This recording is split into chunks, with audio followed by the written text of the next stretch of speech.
তিন ধরনের মানুষকে প্রশ্ন ছাড়াই জান্নাত দিয়ে দেওয়া হবে। প্রিয় ভাই ও বোনেরা, সেই তিনটি গুণ আপনার মধ্যে থাকতে পারে, সেই তিনটি গুণ আমি অর্জন করতে পারি, তাহলে আল্লাহ তাআলা হাশরের ময়দানে কোনো প্রশ্ন ছাড়াই আপনাকে আমাকে জান্নাতুল ফিরদাউস দান করে দেবে। সুবহানাল্লাহ। আমার প্রিয় ভাইয়েরা, এই তিনটি গুণ আমরা জানার চেষ্টা করব। রাসূল করিম সাল্লাল্লাহু আলাইহি ওয়াসাল্লাম জানিয়ে দিয়েছে, বুখারী এবং মুসলিমের ভিতরে হাদিসটি এসেছে। রাসূলুল্লাহ সাল্লাল্লাহু আলাইহি ওয়াসাল্লাম জানিয়ে দিয়েছেন, ৭০,০০০ মানুষকে আল্লাহ রাব্বুল আলামিন কোন প্রশ্ন ছাড়াই জান্নাত দান করে দিবেন। সেই ৭০,০০০ মানুষের ভিতরে আল্লাহ তাআলা কাদেরকে রেখেছেন? এরপরে রাসূল করিম সাল্লাল্লাহু আলাইহি ওয়াসাল্লাম তিনটি গুণ তাদের বর্ণনা করেছেন। এক নাম্বার গুণ হলো, যারা প্রশ্ন ছাড়াই জান্নাতের মধ্যে চলে যাবে, আল্লাহ তাআলা কোনো প্রশ্ন করবেন না, কোনো প্রশ্ন ছাড়াই ওই বান্দাগুলোকে আল্লাহ জান্নাত দান করে দিবে। এক নাম্বার হলো, যারা ঝাড়ফুঁকের উপরে বিশ্বাস করবে না, শুধুমাত্র ঝাড় ফুকের উপরে বিশ্বাস করবে না। কোন একজন কবিরাজ কিছু একটা পড়ে দিল, ফু দিয়ে দিল, এটার উপরে বিশ্বাস রাখবে এমনটি নয়। তারা বিশ্বাস রাখবে কেবলমাত্র শুধুমাত্র আমার সৃষ্টিকর্তা আল্লাহ রাব্বুল আলামিনের উপরে। যেই ঝাড়ফুঁক, এই কবিরাজ, এইগুলো আমাদের কোনো ক্ষতি করতে পারে না, কোনো উপকার করতে পারে না। এই বিশ্বাস রেখে আল্লাহ তাআলার উপরে বিশ্বাস রেখে আগাবে। রব্বুল আলামিন জানিয়ে দিয়েছে, আমার ওই বান্দাগুলাকে আমি আল্লাহ হাশরের ময়দানে বলবো, যাও, তোমাদের কোনো কোশ্চেন নাই, কোনো প্রশ্ন নাই, তোমরা আমার বানানো জান্নাতে চলে যাও।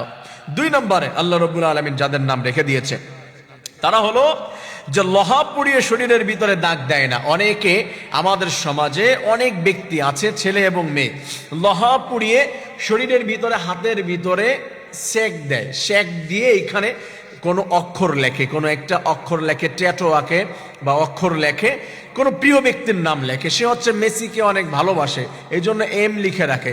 সে হচ্ছে টি লেখে, কারণ হচ্ছে সে তানিয়াকে অনেক ভালোবাসে। কেউ হচ্ছে এস লেখে, সে হচ্ছে সুমাইয়াকে অনেক ভালোবাসে। এই যে কাজগুলো রয়েছে কিছু কিছু মানুষের, যে লোহা পুড়িয়ে শরীরের ভিতরে এইখানে, এইখানে, বুকে, যে কোনো জায়গায়, XYZ যে কোনো জায়গায় দাগ দিয়ে লোহা পুড়িয়ে যারা দাগ দেয়, আল্লাহ রাব্বুল আলামিন বলেছে তারা জান্নাতে যেতে পারবে না। আর এই কাজগুলো যারা না করবে, কারণ আরবের যুগে ওই সমাজে এই কাজগুলো একটু বেশি ছিল, তাই রাসূল করিম সাল্লাল্লাহু আলাইহি ওয়াসাল্লাম জানিয়েছে, তোমরা যদি এই কাজগুলা থেকে বিরত থাকতে পারো, ও আমার উম্মতেরা শুনো, ও মানব মণ্ডলী শুনো, আল্লাহ রাব্বুল আলামিন তোমাদের হাশরের ময়দানে এই কাজগুলা থেকে বিরত থাকার কারণে বিনা হিসাবে জান্নাত দান করে দিবে। সুবহানাল্লাহ। কারণ আল্লাহ রাব্বুল আলামিন যাকে ইচ্ছা তাকে ক্ষমা করে দেয়, যাকে ইচ্ছা তাকে হিদায়াত দান করে, যাকে ইচ্ছা তাকে জান্নাত দান করে দিবে। আল্লাহ রাব্বুল আলামিন তিন নম্বরে যাদের কথা বলেছে, তারা হলো সর্বাবস্থায় আল্লাহ রাব্বুল আলামিনের উপরে ভরসা করে। কোন লোহার উপরে, কোন কবিরাজের উপরে, কোন তাবিজের উপরে তারা ভরসা রাখবে না, আল্লাহর উপরে ভরসা রাখবে। তারা বলবে, ওয়াতাওয়াক্কাল আলাল্লাহ